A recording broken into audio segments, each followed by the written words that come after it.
Nah, ini pertanyaannya kita jawab. Apa yang dimaksud dengan madhab? Apakah kita bermadhab atau tidak? Saya ingin terangkan dengan cepat dulu, perhatikan ke sini Bapak Ibu sekalian. Zaman Rasulullah SAW, beliau diutus untuk menerangkan ajaran Islam. Ya. Diberikan bekal oleh Allah supaya dengan ajaran Islam itu bisa baik, kembali kepada asalnya. Diturunkan satu Al-Quran, wahyu yang langsung turun dari Allah. Yang kedua, diberikan kemampuan untuk menafsirkan dan menjelaskan kandungan Quran itu. Disebut dengan hadis atau sunnah. Jelas sampai sini? Jadi tugas Nabi menyampaikan Quran, penyampaian ajarannya ini disebut dengan sunnah. Karena itu setiap umatnya wajib untuk beribadah sesuai dengan Quran dan sunnah. Tidak mungkin ngambil yang lain. Ya, tidak mungkin ngambil yang lain. Karena Nabi hanya ditugaskan dua hal ini. Ya. Diturunkan Quran, minta disampaikan. Kemudian yang kedua, dijelaskan. Penjelasannya disebut dengan sunnah. Dalam semua aspek kehidupan. Dalam semua aspek kehidupan. Saya percepat. Ketika Nabi mengajarkan Al-Quran dan sunnah, yang menerima para sahabat. Ya. Disebut sahabat ada beberapa syarat, umumnya 3. 1, hidup semasa dengan Nabi. Semasa dengan Nabi, sezaman. Yang kedua, melihat Nabi. Melihat Nabi. Yang ketiga, beriman pada Nabi sampai wafat, sampai meninggal. Ya. Kalau keluar dari 3 syarat ini, maka tidak disebut sebagai sahabat. Contoh, hidup semasa dengan Nabi, beriman pada Nabi, tapi tidak pernah melihat Nabi. Itu tidak disebut sahabat, tidak disebut sebagai sahabat. Ya. Contohnya Uwais Al-Qarni. Ya. Uwais Al-Qarni, luar biasa, orang saleh. Ya. Sudah pernah dengar kisahnya? Di ujung saja kalau belum pernah dengarnya. Uwais Al-Qarni nggak melihat Nabi, hidup semasa dengan Nabi, beriman pada Nabi, tapi tidak pernah berjumpa dengan Nabi, maka tidak disebut sebagai sahabat. Sebaliknya, Musailamah Al-Kadzdzab, hidup semasa dengan Nabi, beriman pada Nabi, melihat Nabi, tapi setelah Nabi wafat langsung mengatakan, saya Nabi baru mendapatkan risalah. Saya ingin berikan pesan yang sangat kuat. Hati-hati dengan tutur kata kita, karena langsung turun ayat Al-An'am 93. Ya. Wa man azlamu mimman iftara 'ala Allahi kadziba. Siapa orang yang paling zalim dibandingkan orang yang sering berdusta kepada Allah? Di antara dustanya, 1, mengaku-ngaku Nabi. Mengaku-ngaku Nabi. Yang kedua, maaf, tidak mengaku Nabi tapi mengatakan wahyu turun pada saya, padahal nggak pernah turun. Memang tidak mengatakan saya Nabi, tapi mengatakan baru diturunkan wahyu pada saya, tapi wahyu nggak pernah turun. Karena Allah nggak pernah menurunkan wahyu lagi setelah Nabi Muhammad SAW wafat. Maka orang seperti itu, perhatikan, kalau tidak bertobat sebelum meninggal dunia, maka cara meninggalnya itu, perhatikan, Anda bisa saksikan fi ghamaratil maut, saat dia tersiksa akan meninggal dunia. Wal malaikatu basitu aydihim, malaikat membentangkan sayapnya, itu akan memukul-mukul dulu wajah sampai bagian belakangnya. Jadi sebelum dicabut nyawanya dipukul-pukul dulu. Yadribuna wujuhahum wa adbarahum, di ayat yang lain akan dipukul-pukul bagian depan sampai bagian belakangnya sampai sulit, merasakan kesakitan luar biasa. Baru kemudian nyawanya dicabut. Hati-hati, hati-hati. Ya. Para sahabat menerima Al-Quran dan Sunnah itu jarang sedikit yang menulis. Jarang yang menulis, tidak ada yang mengkodifikasikan kecuali 1-2 orang saja. Paling menulis di batu, di pelepah kurma dan sebagainya. Kebanyakan menghafal, masya Allah. Orang Arab itu keistimewaannya itu kuat sekali katanya. Sekarang agak berkurang, sulit menemukannya. Tapi zaman Nabi, saya waktu kuliah di Tripoli, ada seorang staf namanya Ustadz Mabruk. Masya Allah. Beliau sudah menginput data ribuan mahasiswa. Saya jalan dengan kawan namanya Mas Bahrus ya. Ketika kami jalan bertemu beliau, ditanya, ya Syekh man hada? Saya bilang, hada Mahrus, ini Mahrus. Mahrus bin Fulan, bin Fulan, bin Fulan, bin Fulan, disebutkan sampai 5 kakeknya ke atas. Dari sekian ribu mahasiswa yang gak pernah lihat wajahnya. Itu keutamaan orang Arab. Ya. Karena itu mereka hafal Quran, walaupun tidak menulis. Hafal Qurannya, Masya Allah. Dan hafal di dalam kepalanya. Karena hafalan terbagi 2 ya. Ada hafal di luar kepala, ada hafal di dalam kepala. Ini hafal dalam jiwanya. Saking hafalnya, Masya Allah, salatnya luar biasa. Utsman bin Affan, Pak. Utsman bin Affan. Beliau orang sibuk, pebisnis, selalu merantau keluar masuk Madinah. Tapi dalam sibuknya, jangan tanya wajibnya. Sunnahnya gak ketinggalan. Tahajudnya hatam Quran. Tahajudnya hatam Quran. Umar bin Khattab gak mau kalah. Sehari semalam 4 kali hatam Quran. 2 kali siang, 2 kali malam. Kita ada di mana? Sesibuk apa? Sesibuk apa? Sibuk gak sempat hafal Quran, Masya Allah. Cita-cita paling tinggi masuk surga, surganya Firdaus bersama Nabi. Baca Quran susah. Sini. Kemudian sahabat Nabi SAW meninggal dunia. Sahabat mulai mengajarkan ajaran Nabi kepada para tabi'in. Ya, para tabi'in. Generasi setelah sahabat. Nah, zaman tabi'in ini, kemudian juga ke tabi'ut tabi'in, metode hafalan, ya, itu sudah mulai bertambah dengan catatan. Mulai dicatat. Ya. Karena maaf, sahabat saat Nabi meninggal mulai menyebar. Ya, Ali bin Abi Thalib ke Kufah, Mu'adz bin Jabal kemudian ke Yaman, ya. Ada yang kemudian sampai Sa'ad bin Abi Waqqas ke Nusantara. abad ke-7 ya, ke wilayah Barus 414 km dari kota Medan ya. Sampai ke Nusantara, Masya Allah. Sampai ke Nusantara.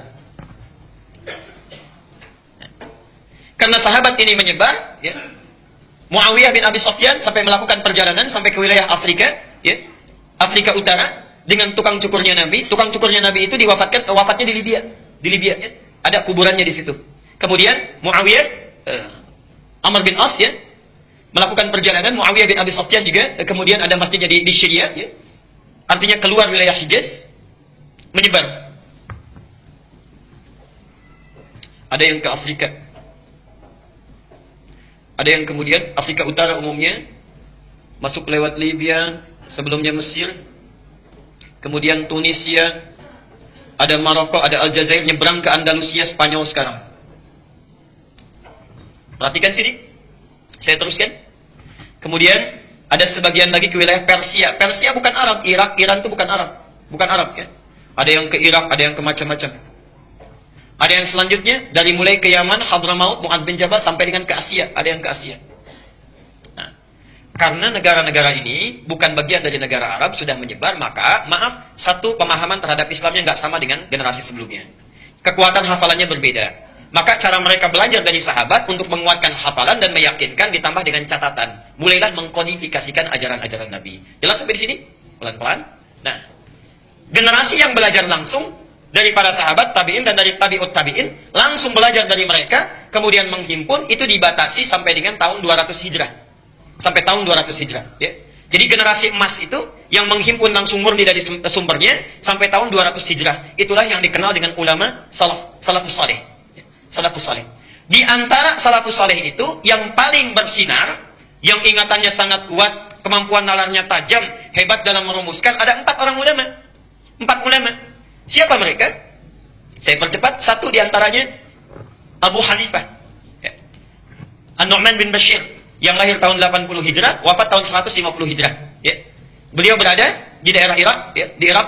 Kemudian Malik bin Anas ya, lahir tahun 93 Hijrah, wafat tahun 179 Hijrah. Itu tinggal sampai meninggalnya di Madinah terus. Di Madinah, tidak pernah keluar. Ini ahli hadis ya.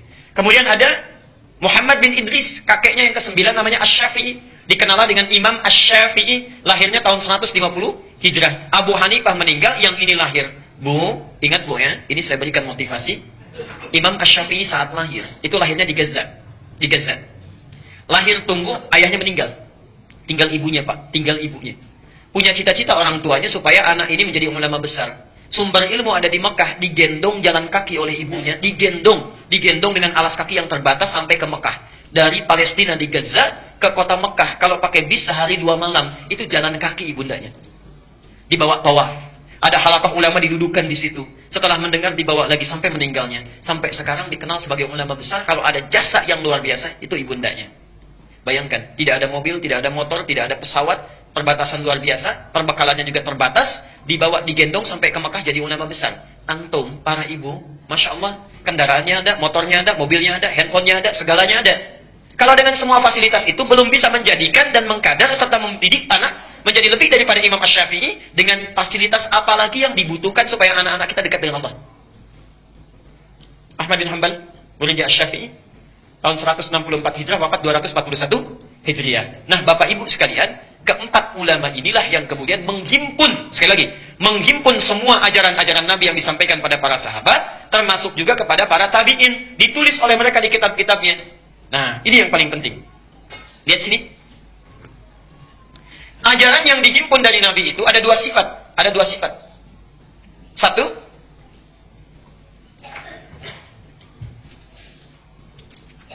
yang sifatnya satu jenis. Jadi dalilnya satu, contohnya satu. Dalilnya satu, contohnya satu. Tidak ada beda, tidak ada ragam. Kalau yang seperti ini, maka kita tidak boleh menyimpang. Tidak boleh menyimpang, tidak usah kreatif. Ya. Artinya apa? Kalau Nabi memberikan satu dasar, satu jenis, satu ragam, dalilnya satu, contohnya satu, itu artinya semua orang, semua umatnya dianggap mampu menunaikannya dengan baik.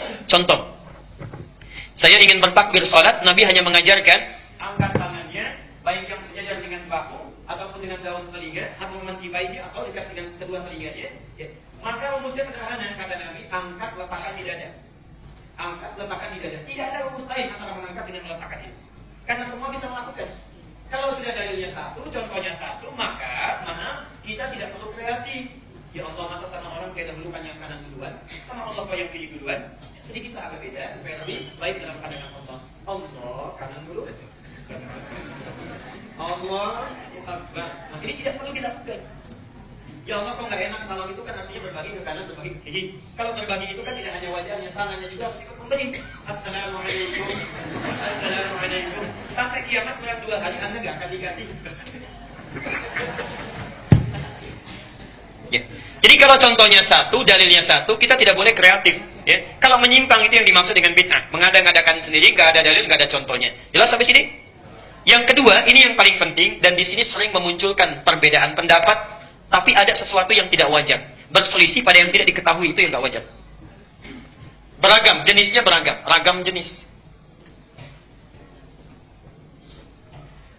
Biasanya kalau seperti ini, Nabi dalilnya tidak hanya satu, contohnya pun beragam. Itu ditunjukkan untuk kemudahan umatnya dalam menunaikan ibadah. Karena umatnya dipandang tidak mungkin melakukan itu kecuali dengan beberapa alternatif. Contoh, Sunan Abu Dawud, nomor hadis 838, dari Wa'il bin Hujr. Dengan yang kedua, nomor hadis 840 dari Abu Hurairah. Ini persoalan tentang, posisi tangan dan lutut atau kaki saat akan sujud. Maaf, kalau akan sujud itu tangan duluan atau lutut duluan? Tangan dulu, baik. Apa dalilnya? Lutut duluan. Hati-hati, karena ada suami istri tidak tegur sapa, ini kisah nyata. Suaminya langsung yang bilang, suami istri tidak tegur sapa semalaman karena persoalan ini. Suami sholat isya tidak ke masjid, ya, ke rumah kemudian malamnya di rumah karena terlambat datang dari kantor, ya. Kemudian istri melihat, begitu turun, lututnya duluan. Dari yang tidak, sami Allah liman hamidah, kemudian akan sujud, lutut duluan. Selesai sholat, kata istrinya, papa itu sholatnya nggak sesuai sunnah. Kenapa? Kok lutut duluan, harusnya tangan dulu. Mama yang nggak baca hadis, katanya. Padahal dua-duanya nggak baca. Dua-duanya nggak baca. Yang satu dengar dari guru yang A, satu dari guru yang B. Suaminya cerita besok paginya, ya, karena jemput ke rumah, masya Allah. Ya. Bapak ibu sekalian, kedua-duanya sebetulnya ada di hadis Nabi. Dan uniknya di kitab yang sama. Di kitab yang sama, bedanya 2 nomor. Di Al-Bukhari nggak ada, di Muslim nggak ada, yang ada di Abu Dawud ini. Yang pakai lutut itu adanya di Abu Dawud nomor hadis 838 dari Wa'il bin Hujr. Di awal-awal masa sholat, dilihat oleh Wa'il, Nabi selalu turun dengan lututnya dulu, baru kedua telapak tangannya. Jelas sampai sini?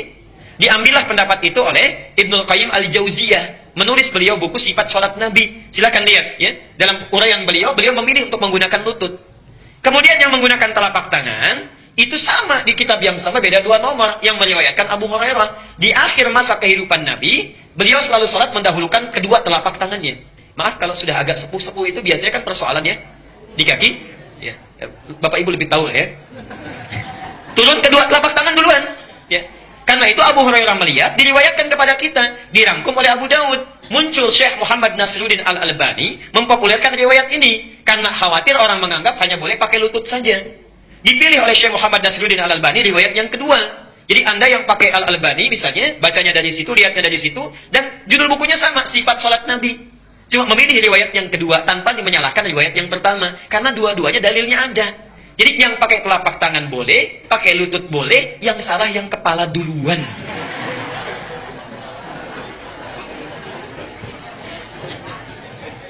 Belum apa-apa sudah rame, ya, ini yang benar, ini yang salah. Kalau dua-duanya ada hukum, sumbernya ada, dalilnya dari Nabi, maka itu prinsipnya kemudahan. Karena nggak bisa. Coba kalau Anda misalnya pilih pakai tangan saja, kalau tangan nggak bisa mau pakai apa coba? Kemungkinan cuma 2. Kalau nggak pakai lutut, pakai telapak tangan, itu sederhananya. Jelas sampai sini? Nah, maka dalam hal demikian, itu ragam boleh memilih, tapi ada ikatannya, diikat muqayyadun bid dalil bil adillah. Dalilnya ada, contohnya ada, lakukan. Nggak ada dalil nggak boleh. Jelas sampai sini? Nah, kedua ini dirangkum oleh 4 bintang ulama ini, dikumpulkan semuanya. Nah, kumpulan semuanya ini, baik yang satu jenis ataupun ragam jenis, disebut dengan manhaj. Manhaj. Ya. Jadi Anda, baik yang sujudnya menggunakan telapak tangan, ataupun menggunakan kedua lutut, manhajnya sama dengan Nabi. Sejalur. Jelas? Ikut manhaj salaf di sini. Orang yang ikut itu namanya salafi. Kalau banyak namanya salafiyun. Ya. Jadi sebetulnya semua orang Islam itu salafi. Semua orang Islam itu salafiyun, ya. Jadi bukan kelompok tertentu, ya, komunitas tertentu, bukan. Tapi semuanya itu salafi. Nah, istilah-istilah salafi yang muncul sekarang ini sebetulnya itu tren yang ingin mengembalikan kepada ajaran yang ini. Tadinya ada yang menyimpang, maaf, kuburan dijadikan sebagai sesembahan, doa-doanya tidak tepat, kemudian pindah dari orang kemudian kepada hewan. Cuma di Indonesia yang hewan itu jadi kiai, ada kiai selamat gitu kan?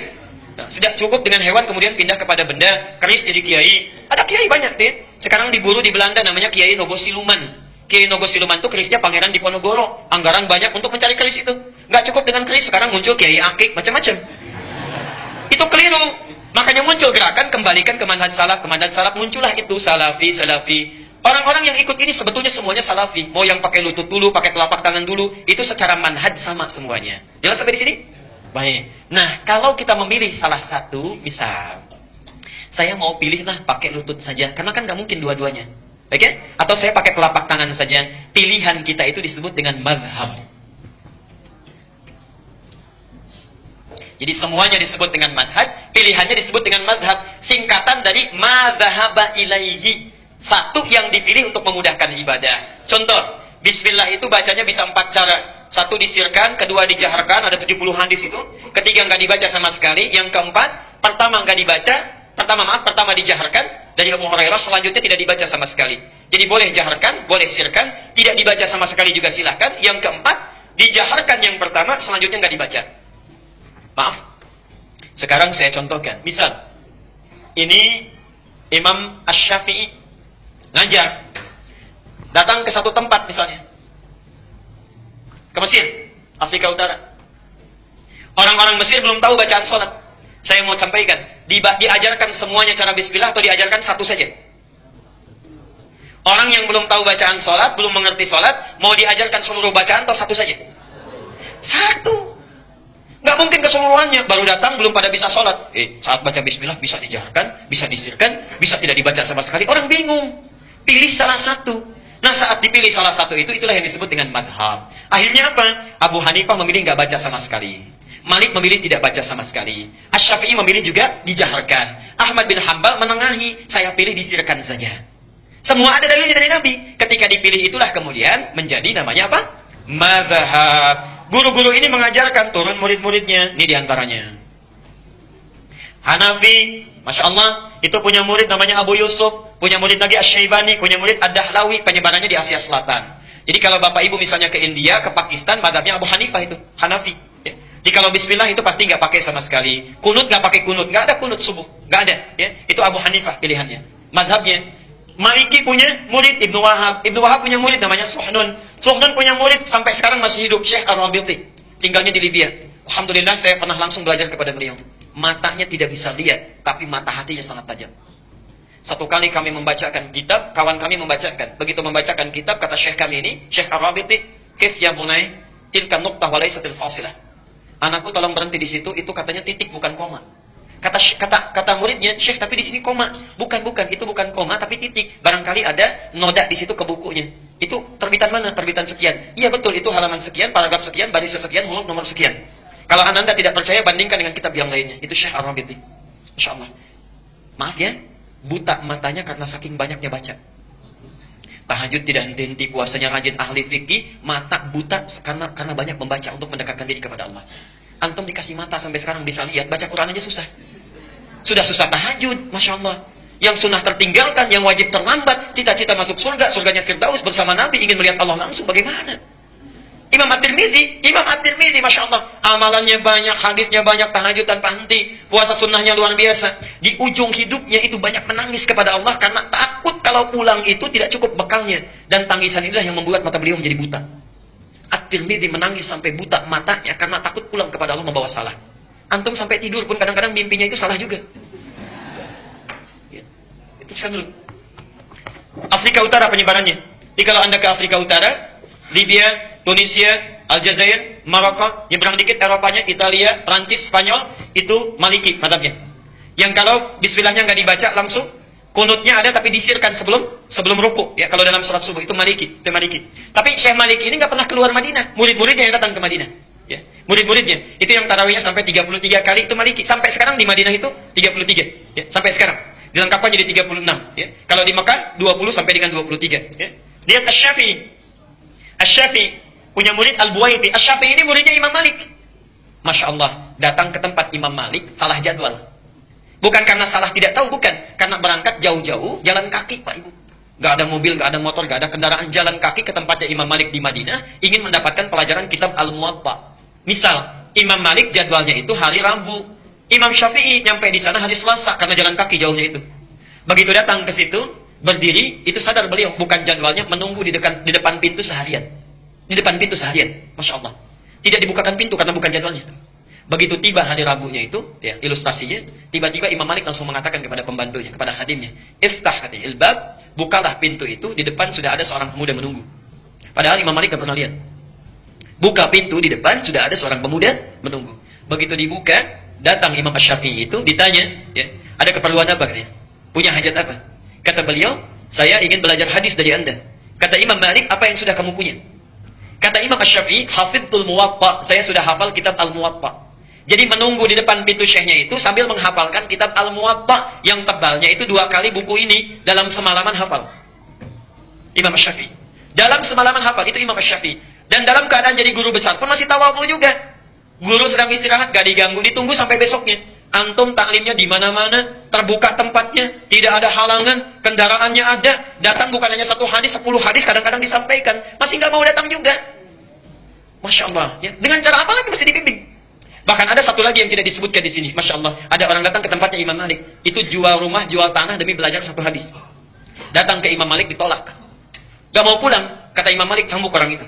Ke pembantunya, cambuk. Begitu dicambuk sekali, 2 kali, 8 kali. Setelah dicambuk 8 kali, orang ini merintih mengatakan, "Anta zalim Syekh," katanya. Kata Imam Malik, "Kenapa? Saya sudah jual tanah, jual rumah untuk kesini belajar hadis, tapi Anda pukuli saya, Anda zalim. Lalu apa mau kamu?" Sesuai dengan jumlah cambukan tadi, berikan saya 8 hadis. Diberikan oleh Imam Malik 8 hadis untuk membayarnya. Kata orang tadi, "Syekh, kurang, tolong cambuk lagi sebanyak-banyaknya. Tolong cambuk lagi sebanyak-banyaknya." Orang mau ngambil hadis 8 saja, mau dicambuk dulu. Antum datang ke sini saking mudahnya, dikasih air minuman juga, disediakan snack juga kalau malam Jumat, belum mau juga belajar. Dengan cara apa lagi? Cita-cita masuk surga, surganya Firdaus bersama Nabi, ingin melihat Allah tanpa hijab, Masya Allah. Punya murid namanya Al-Buwaiti, Buwaiti punya murid namanya Al-Bukhari. Jadi Imam Al-Bukhari yang nulis kitab Sahih, ya, Sahih Al-Bukhari itu muridnya Al-Buwaiti, mazhabnya Syafi'i. Kemudian Wahbah Az-Zuhaili, saya pernah bertemu beliau di Tripoli, ya. Ini orang Syria, sampai sekarang masih hidup. Di antara karyanya Al-Fiqhul Islami wa Adillatuhu, ya. Wahbah Az-Zuhaili, penyebarannya Asia Tenggara banyaknya, umumnya Asia Tenggara. Kemudian Ahmad bin Hambali, punya murid namanya Al-Athram, punya murid lagi Syekhul Islam Ibnu Taimiyah, ya, itu Hambali. Kemudian Ibnu Qayyim Al-Jauziyah sampai berakhirnya di Syekh Al-Albani. Penyebarannya di Teluk, ya. Kalau sekarang di Saudi Arabia, misal di Uni Emirat Arab, di Qatar, itu umumnya mazhabnya Hambali. Yang kalau salat bismillahnya disirkan, yang nggak ada kunutnya kecuali nazilah dan sebagainya, itu Hambali. Jelas sampai di sini? Nah, Indonesia apa?